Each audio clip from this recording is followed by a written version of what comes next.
జగన్మోహన్ రెడ్డికి ఓటమి భయం పట్టుకొని చంద్రబాబుపై దుష్ప్రచారం చేస్తున్నారని తెలుగుదేశం పార్టీ నాయకులు జీవి ఆంజనేయులు ఆరోపించారు. అరండల్పేటలోని తెలుగుదేశం పార్టీ జిల్లా కార్యాలయంలో మంగళవారం కన్నా లక్ష్మీనారాయణతో కలిసి జీవి మాట్లాడారు. ప్రతి నెల టంచనుగా పెన్షన్ ఇచ్చిన జగన్ ఇప్పుడు ఎందుకు ఆపివేశారో సమాధానం చెప్పాలని డిమాండ్ చేశారు. కన్నా మాట్లాడుతూ జగన్మోహన్ రెడ్డి అవాస్తవాలు, అబద్ధాలతో ప్రజలను నమ్మించి అధికారంలోకి వచ్చారని మండిపడ్డారు. ప్రతి నెల ఇంటికి వెళ్లి పెన్షన్ ఇచ్చినట్లుగానే ఇప్పుడు ఇవ్వాలని డిమాండ్ చేశారు. తప్పుడు ప్రచారాలతో, అసత్య ప్రచారాలతో జగన్మోహన్ రెడ్డి రాజకీయ స్వార్థ ప్రయోజనాల కోసం ఆలోచిస్తున్నాడు. ఈరోజు పెన్షన్లు ఇంటింటికి ఎందుకు ఇవ్వట్లేదు సమాధానం చెప్పాలి జగన్మోహన్ రెడ్డి. ఈరోజు చంద్రబాబు గారి మీద ఎందుకు తప్పుడు ప్రచారం చేస్తున్నారో సమాధానం చెప్పాలి. జగన్మోహన్ రెడ్డికి ఓటమి భయం పట్టుకుంది. ఈ రానున్న ఎన్నికల్లో చిత్తుగా ఓడిపోతామని భయం పట్టుకుంది జగన్మోహన్ రెడ్డికి. అందుకే తప్పుడు ప్రచారాలు చేసి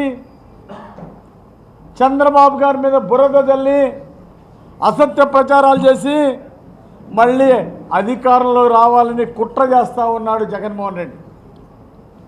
అయ్యా జగన్మోహన్ రెడ్డి గారు, మీరు మీ స్వార్థం కోసం, మీ తప్పుడు ప్రచారాల కోసం, చంద్రబాబు గారి మీద బుర్ర జల్లటం కోసం మీరు ముసలోళ్ళని, పేదోళ్ళని, వికలాంగుల్ని ఇబ్బంది పెట్టద్దు. పెన్షన్ ఎవరికైతే ఇస్తున్నారో వాళ్ళు మీరు ఇబ్బంది పెట్టద్దని విజ్ఞప్తి చేస్తూ ఉన్నా ఈ ముఖ్యమంత్రి గారికి. మీ స్వార్థం కోసం వాళ్ళని సచివాలయాల దగ్గరికి రండి, అక్కడ తీసుకోండి అని ఒక్కచోటే ఇవ్వాలని ఏమి, నిన్నటిదాకా ఇల్లు తిరిగి ఇచ్చినటువంటి పెన్షన్లు అలాగే ఇవ్వాలని తెలుగుదేశం పార్టీ డిమాండ్ చేస్తుంది. ఇంటింటికి పెన్షన్లు ఇవ్వాల్సిందే. మేము మా తెలుగుదేశం పార్టీ నాయకులందరూ ప్రిన్సిపల్ సెక్రటరీని కూడా కలవడం జరిగింది, చీఫ్ సెక్రటరీని కలవడం జరిగింది. చీఫ్ సెక్రటరీ గారిని తెలుగుదేశం పార్టీ నాయకులందరూ కోరారు, ఇంటింటికి పెన్షన్ ఇవ్వాలి, ముసలాళ్ళు కానీ వికలాంగులు కానీ ఎవరిని ఇబ్బంది పెట్టద్దు, ఇంటింటికి ఇవ్వాలని మేము డిమాండ్ చేయడం జరిగింది. చీఫ్ సెక్రటరీ గారు కూడా ఇస్తామని చెప్పేసి హామీ ఇచ్చారు. దాన్ని వెంటనే అమలు చేయాలని చెప్పేసి మేము డిమాండ్ చేస్తున్నాం. అసలు జగన్మోహన్ రెడ్డి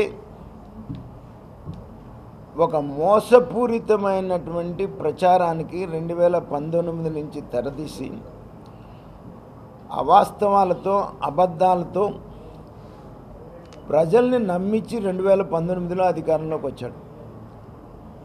ఇప్పుడు కూడా అలాగే అవాస్తవాలు, అబద్ధాలు, అక్రమాలు చేసి మళ్ళీ ఎన్నికలు గెలవాలనేటువంటి ఒక ప్రయత్నం.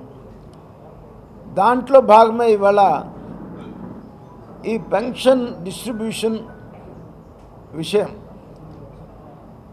ఎలక్షన్ కమిషన్ ఏం చెప్పింది, మీ కార్యకర్తలతో ఎన్నికల కోడ్ వచ్చింది కాబట్టి పెన్షన్ డిస్ట్రిబ్యూట్ చేయకుండా అదర్ ఆల్టర్నేటివ్ చూసుకోమని చెప్పింది. నీకు చేత అయితే అదర్ ఆల్టర్నేటివ్, ఎందుకంటే గ్రామ సచివాలయాలు ఉన్నాయి, విఆర్ఓలు ఉన్నారు, వ్యవస్థ ఉంది నీకు.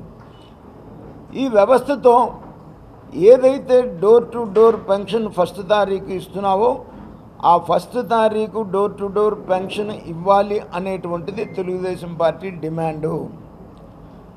నీ దగ్గర ఆడలేక మధ్యల మీద పడినట్టు, నీ దగ్గర డబ్బు లేక, ఇంతవరకు నేను అడుగుతున్నాను, ఛాలెంజ్ చేసి అడుగుతున్నాను జగన్మోహన్ రెడ్డి, నువ్వు అకౌంట్లో డబ్బులు వేసావా?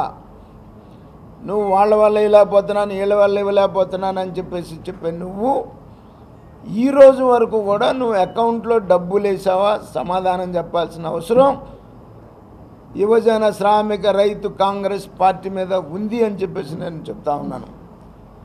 ఈ రకమైనటువంటి నీ జాతకాంతనాన్ని ఎదుటివారి మీద రుద్ది నువ్వు లబ్ధి పొందాలని ప్రయత్నం చేస్తే ప్రజలంతా పిచ్చోళ్ళు కాదు. తెలుగుదేశం పార్టీ అధికారంలో ఉన్నప్పుడు 200 నుంచి 2000 రూపాయలు పెన్షన్ చేసింది. ఇవాళ కూడా రేపు అధికారంలోకి వస్తే 4000 రూపాయల పెన్షను డోర్ టు డోర్ తిరిగి పెన్షన్ ఇచ్చేటువంటి కార్యక్రమాలు చేస్తుంది. నువ్వు రాజకీయ లబ్ధి కోసం ముసలి వాళ్ళని అడ్డం పెట్టుకొని లబ్ధి పొందాలని చూసేటువంటి ప్రయత్నాన్ని మానుకోవాలని చెప్తున్నాం.